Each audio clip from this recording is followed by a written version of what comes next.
Olá, seja bem-vindo a mais um programa Vivendo o que Cremos, aqui na sua IPP-TV, a sua TV missionária. O programa Vivendo o que Cremos é o seu programa de teologia aplicada à sua vida. Mais uma vez, o reverendo Arivaldo Dias Casimiro não pôde estar conosco nessa edição. Nós estamos recebendo o reverendo Hernandes Dias Lopes. Pastor, que prazer estar com o senhor mais uma vez nesse programa. Privilégio, meu querido, uma honra para mim. É um programa que tem buscado interpretar as grandes questões doutrinárias, aplicando-as à vida, né? E como isso pode ajudar a gente na caminhada cristã. Com toda certeza. Pastor, hoje nós vamos falar sobre esperança, a âncora do cristão. Fala sobre esse tema para a gente. Pois é. Eu acho que uma das marcas do cristão, segundo o apóstolo Paulo, ao escrever as suas cartas, ele sempre mencionava isso: amor, fé e esperança. E a carta aos Hebreus, no capítulo 6, diz que a esperança é a âncora. E é curioso que a figura da âncora, você pensa naquela peça de ferro que é lançada no mar, que vai se grudar nas rochas para dar estabilidade ao navio, né? Diante das tempestades, das ondas revoltas. Mas a linguagem de Hebreus é que se a âncora na linguagem náutica é jogada para baixo, a âncora do cristão é lançada para cima. A nossa esperança está em Deus. Quem governa a nossa vida é o trono de Deus. Ainda que na linguagem náutica uma âncora possa não ser totalmente segura e eficiente, do ponto de vista da fé cristã, a nossa esperança jamais falha, porque o objeto dela é o próprio Deus que está no controle da história. Quando a gente fala em esperança, a gente está vivendo um momento em que a esperança é cada vez mais necessária nas nossas vidas, porque nós estamos vivendo um tempo de ansiedade, um tempo de preocupações, um tempo que a Bíblia nos diz, né? Os sinais da Bíblia nos dizem, nós estamos nos aproximando do fim, e aí a esperança é cada vez mais fundamental, né? É porque o mundo não tem esperança. Quando você vê a descrição que Paulo faz do mundo, o mundo vive sem esperança. A esperança que o mundo tem é uma esperança difusa, rasa. É a esperança em quê? No dinheiro. É a esperança em quê? Na força dos músculos, no vigor da vida. É a esperança em quê? No poder político, na ideologia, ou na filosofia, ou nas bandeiras puramente humanas. Essas esperanças, elas são falíveis, frustrantes, porque quando o homem chega naquele ponto que ele achava que ali estava a sua segurança, ele descobre que ali não está a sua segurança.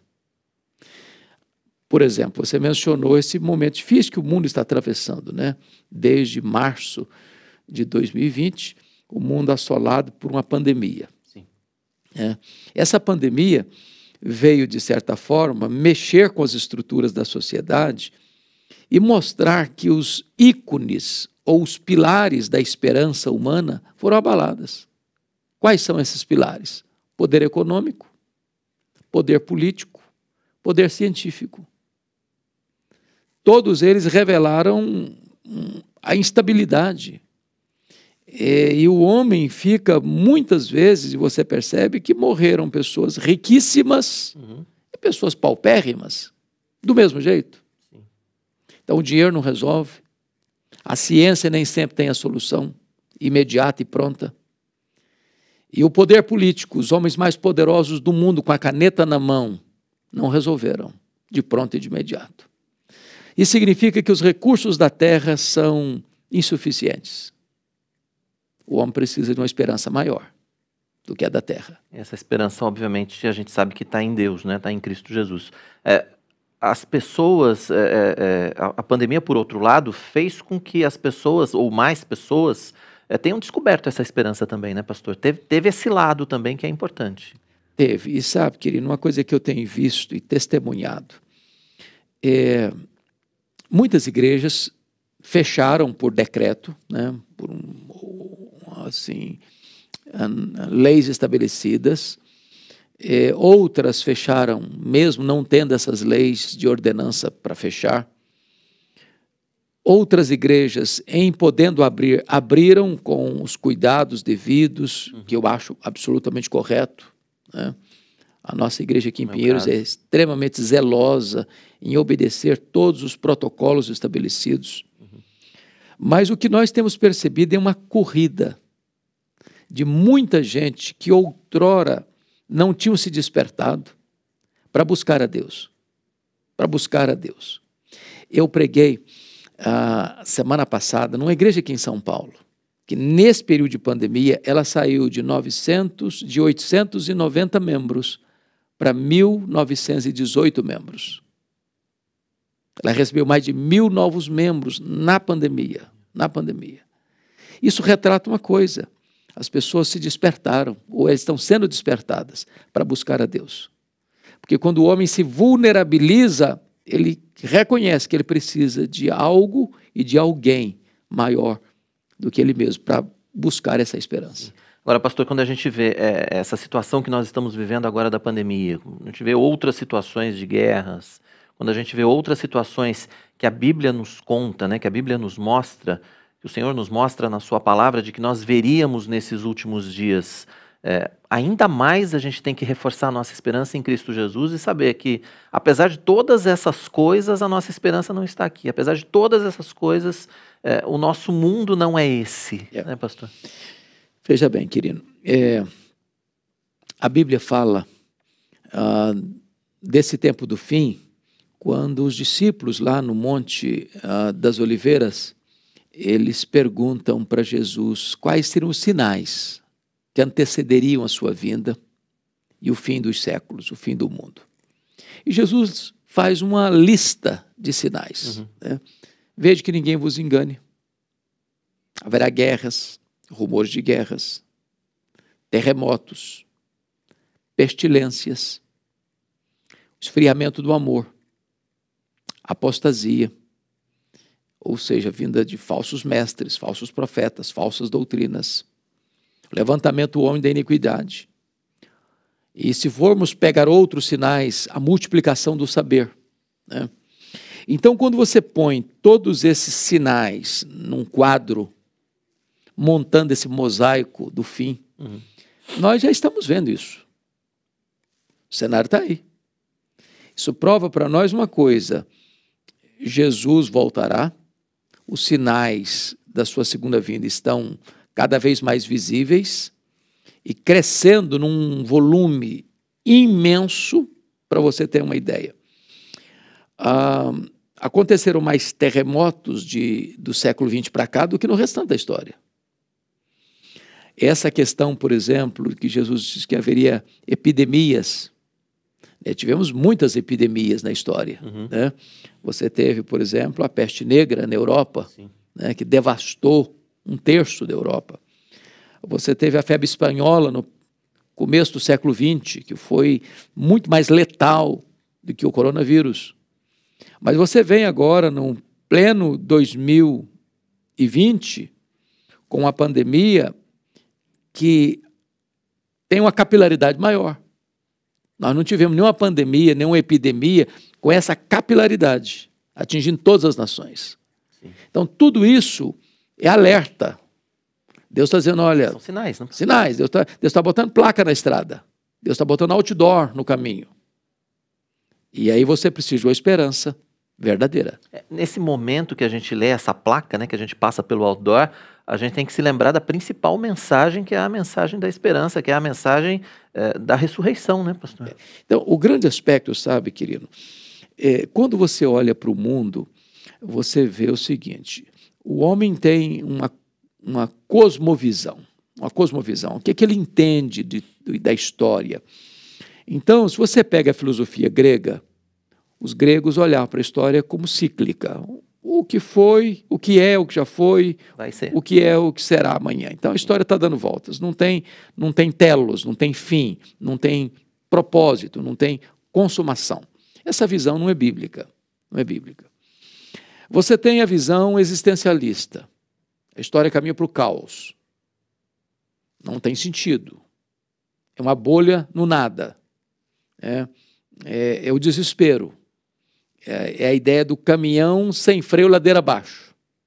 caminha para o desastre. Ela está descontrolada, a história, assim eles pensam. E tem a visão cristã. A visão cristã é teleológica. A palavra telos é fim, então a história caminha para um fim. A história não está sem rumo, a história não está dando voltas, a história não está sem sentido, a história caminha para um fim. Essa é a grande mensagem do livro de Apocalipse. Caminha para um fim, para um telos.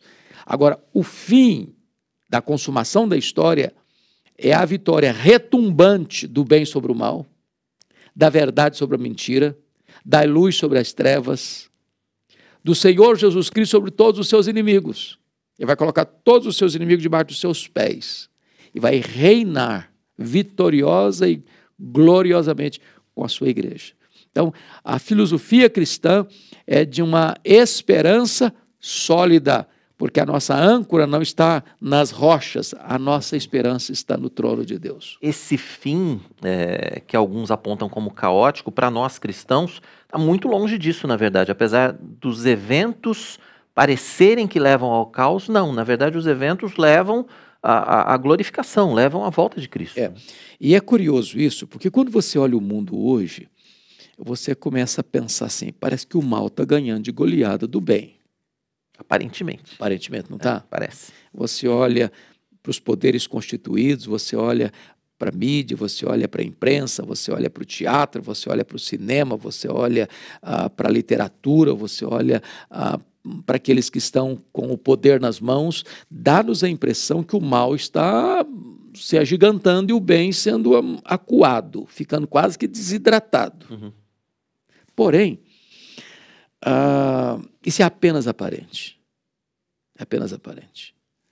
Porque quando o Senhor Jesus Cristo retornar com grande poder e glória, todo esse mal vai ser vencido. Todos os inimigos vão ser derrotados. E a vitória retumbante é do próprio Deus.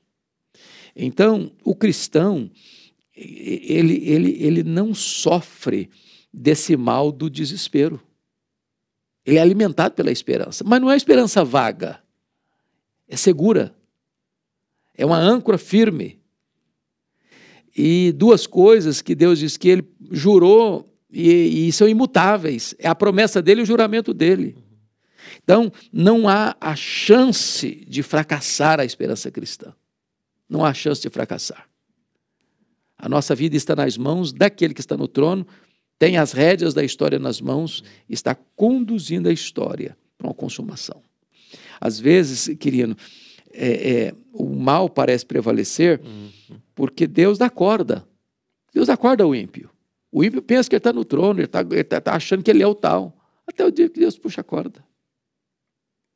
Ele só pode ir até onde Deus o permitir, e haverá um momento que Deus puxa a corda e o ímpio está desamparado. O senhor falou a respeito, tem dois aspectos aí que eu quero abordar com o senhor agora, mas assim, o senhor falou primeiro a respeito do avanço do mal, em que muitas vezes a gente olha para a humanidade do jeito que ela está hoje e nos parece que o mal está ganhando, nos parece que fazer o mal, que ser desonesto, enfim, nos parece muitas vezes que esse é o melhor caminho, pelo menos do que se vive aqui. Imediata. Agora, e a Bíblia nos diz que essa situação ainda vai piorar. Nós estamos vivendo ainda o princípio das dores. As coisas ainda vão ficar piores, é isso, pastor? É isso mesmo. Ainda vai parecer que o mal vai vencer mais ainda. Deixa eu deixar um texto aqui para provar isso que você está mencionando. Lá em Apocalipse, capítulo 13, são os meus alfarrábios aqui, viu? Necessários, né? Essa palavra é boa, né? Alfarrábios Tem quanto tempo você não escutava isso? Olha, assim? é português clássico, né? Bom, português arcaico. Muito bem. Olha aqui Apocalipse 13, versos... eu vou falar para você que está aí me acompanhando. Apocalipse 13, versos 7 e 8. Está falando do anticristo. Está falando da besta que surgiu do mar, que vai receber todo o poder e toda a autoridade de Satanás. E olha o que está escrito. Foi-lhe dado também que pelejasse contra os santos, contra os crentes, contra os servos de Deus, e os vencesse. Deu-se-lhes ainda autoridade sobre cada tribo, povo, língua e nação. E adorá-la-ão, ou seja, a besta que surgiu do mar, ou seja, o anticristo. Todos, não alguns, todos os que habitam sobre a terra,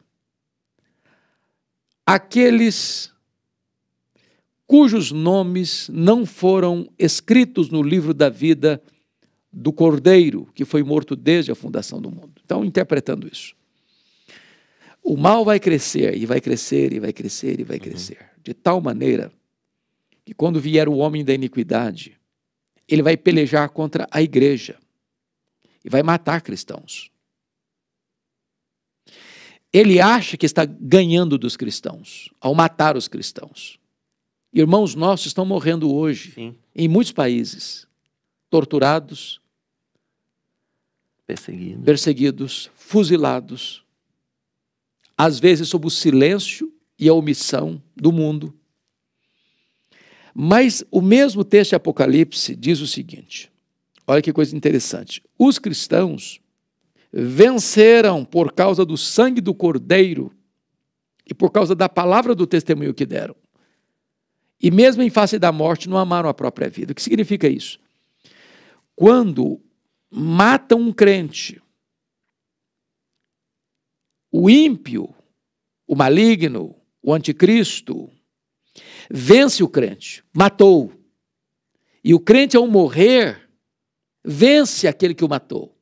Porque a intenção daquele que o matou não era tirar a vida dele, era fazer dele um apóstata, para negar a sua fé. Mas ele não amou a vida e morreu pela sua fé. Ao morrer pela sua fé, ele venceu. Ele venceu. Agora, quem não vai se curvar diante do anticristo? Só uma pessoa, só um grupo, só um segmento. Aqueles cujos nomes estão escritos no livro da vida. Ou seja, nenhum crente salvo por Jesus Cristo vai se render ao mal. Nenhum sequer. Nenhum sequer.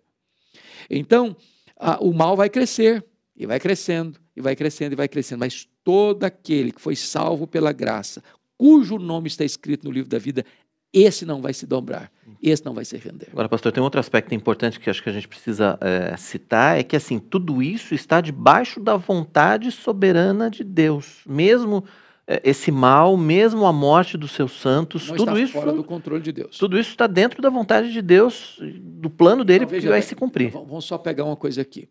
Vamos pegar vontade e propósito.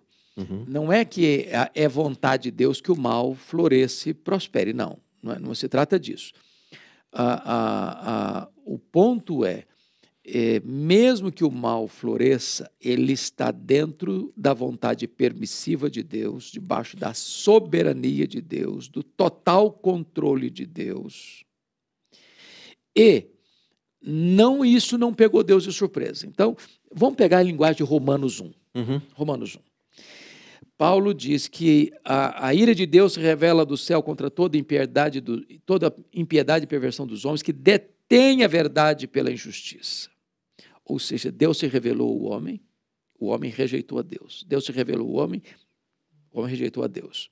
O que é que o homem faz? O problema do ateísmo no mundo não é problema intelectual, é problema moral.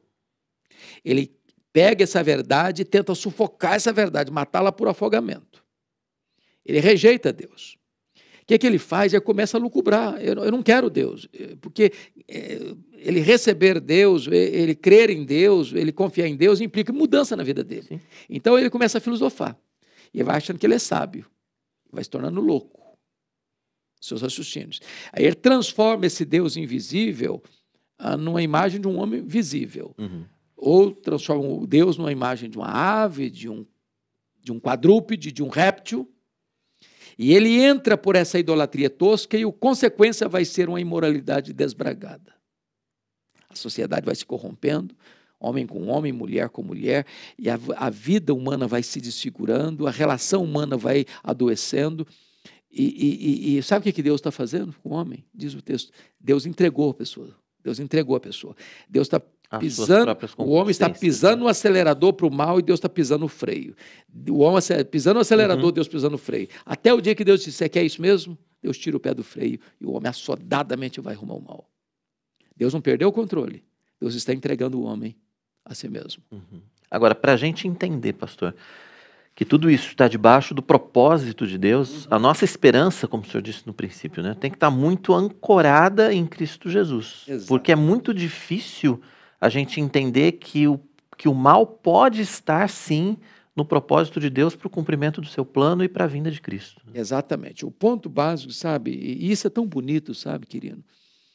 Porque algumas pessoas pensam que Deus é um ser fracote, que Deus é um ser Papai Noel, um velho barbudo, senil, que está deitado numa cadeira de balanço no céu, e que o mundo perdeu o controle, ou que o mal está dominando, ou que o diabo vai ganhar essa batalha, né? Absolutamente não. Deus é soberano, o mal não pegou de surpresa, Deus não está em apuros. Aquilo que eu queria dizer agora há pouco, até o mal está dentro desse propósito soberano de Deus, e este mal não chegará ao ponto de abalar o trono de Deus. Ao contrário, Deus está com as rédeas da história nas mãos. Se você lê o livro de Apocalipse, é o Cordeiro de Deus que venceu para abrir o livro e desatar os seus selos. Ou seja, quem está dando sentido e significado à história é o próprio Senhor Jesus. Uhum. E ele virá quando o mal estiver no seu apogeu, vai matar o anticristo com o sopro da sua boca, vai lançar no lago do fogo o falso profeta, o anticristo, o dragão, a morte e todo aquele cujo nome não está escrito no livro da vida. Ele vai criar novos céus e nova terra, nos quais habita a justiça. E ele vai reinar com o seu povo num universo onde não tem mais a presença, nem o sinal do pecado. Então o mal vai ser completamente vencido e debelado nesse grande cosmos restaurado por Deus. Isso é sublime, porque Deus nunca, jamais perdeu o controle, ainda que quem faça uma leitura rasa e superficial possa achar que o mal está ganhando de goleada. Essa é a nossa grande esperança. Essa é a nossa grande esperança, a nossa grande certeza. A gente espera sabendo que essa promessa vai ser cumprida efetivamente pelo sacrifício de Cristo na cruz e vai ser cumprida efetivamente porque Deus é fiel à sua promessa, né? À sua vontade, enfim. Aquilo que ele já planejou para nós antes da fundação do mundo. O autor aos Hebreus chega a dizer que duas coisas sobre as quais Deus não pode mentir. Deus não mente, mas Deus querendo nos dar uma garantia maior, por exemplo, você se lembra, talvez não da nossa geração, mas dos nossos pais. A gente diz o seguinte, quando dois homens faziam um negócio, me dê a mão aqui, por favor. Eles faziam esse gesto aqui, ó. Sim. Está feito o negócio. Não precisa de documento, não. Documento é só legalidade. Deu a mão, está feito, está feito. É. Então, lá no passado, quando alguém fazia um contrato, antes de todas as leis jurídicas, você fazia um juramento. Dava a mão, está feito o juramento. E você jurava por alguém maior que você, para dar garantia de que o contrato estava selado. Deus, não tendo ninguém superior a ele para jurar, jurou por si mesmo. E nos dá duas garantias, sobre as quais Deus não pode mentir. Primeiro, a sua promessa. Segundo, o seu juramento. Ou seja, o que Deus prometeu, Deus vai cumprir. A gente precisa ter essa esperança cada vez mais viva dentro de nós, né, pastor? Agora, muitas vezes isso pode parecer difícil, no momento em que a gente está atravessando uma crise, no momento em que a gente está enfrentando uma dificuldade, no momento em que a gente tem uma perda, às vezes a gente, mesmo sendo cristão, mesmo sendo crente, às vezes a gente quer perder a esperança, parece que a gente tá a ponto de perder a esperança. Nesse momento, a comunhão com o Senhor é fundamental, né? Fundamental, querido, e veja bem, você está levantando uma questão importante. O fato de nós sermos cristãos não tira a nossa humanidade. Não tira. Sim. O fato de nós sermos crentes não tira a nossa fragilidade humana. Então, por exemplo, nós nos fragilizamos diante da enfermidade. Agora mesmo estou vindo para cá, para a igreja, e eu tenho uma pessoa muito querida, amigo do peito, que é tio do meu filho, tio da esposa dele, que está clinicamente numa situação muito crítica. Os médicos disseram o seguinte, olha, nós não temos mais o que fazer. Isso mexe com a gente. Claro. Isso mexe com a gente. né? Imagine um casal, depois de tantos anos de casamento, o casamento fragiliza, mexe, né? Você vê um pai sepultando um filho, uma filha, mexe E profundamente. nesse tempo a gente tem experimentado, tem visto tanto tanta isso, dor, né? tanto choro, tanto luto. Então, não significa que você agora é cristão, você está blindado dos problemas, que agora você também não sente mais nada das lutas da vida. Não, você continua sendo um ser humano, mas com uma diferença. O seu choro não é o choro do desespero. Você tem esperança. Eu sei em quem eu tenho crido. Então, você que está aí nos assistindo, está passando por lutas, por angústias, por vales, por dores, por enfermidade na sua casa, até pelo luto, você pode recorrer a Jesus. A nossa esperança tem nome. A nossa esperança é Jesus. Ele é a nossa esperança. Ele veio ao mundo, ele se encarnou, ele morreu pelos nossos pecados, ele ressuscitou, venceu a morte. Ele voltou para o céu. Ele está lá reinando sobre nós e intercedendo por nós. Ele vai voltar para nos buscar. Nele você encontra firme esperança. Essa âncora firme que não se abala. Nós precisamos ter isso cada vez mais presente nas nossas vidas, né, pastor? Para isso, a gente precisa buscar cada vez mais ao Senhor, né? Muitas vezes a gente, nesses momentos, a gente às vezes até busca, quando a gente está passando por uma situação de tribulação, quando a gente está passando por um desespero, a gente corre para o Senhor, e aí quando as coisas dão uma melhorada, a gente quer tomar a rédea da vida de volta. A esperança, o exercício de buscar o Senhor, a esperança renovada tem que ser algo diário, constante nas nossas vidas.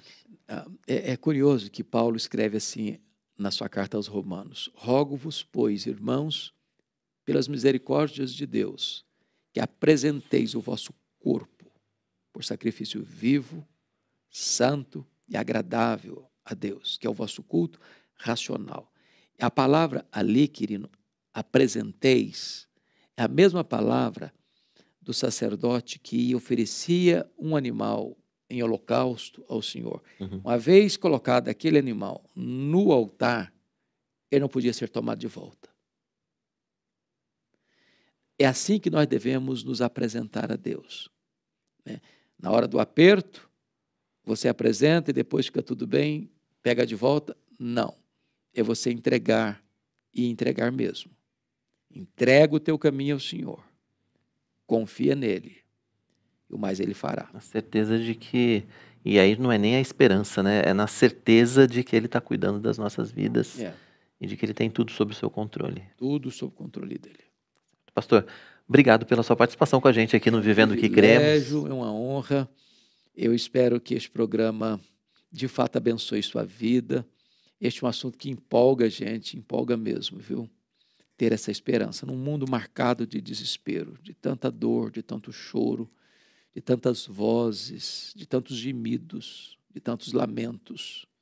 Nós podemos ter esperança. Você pode ter esperança.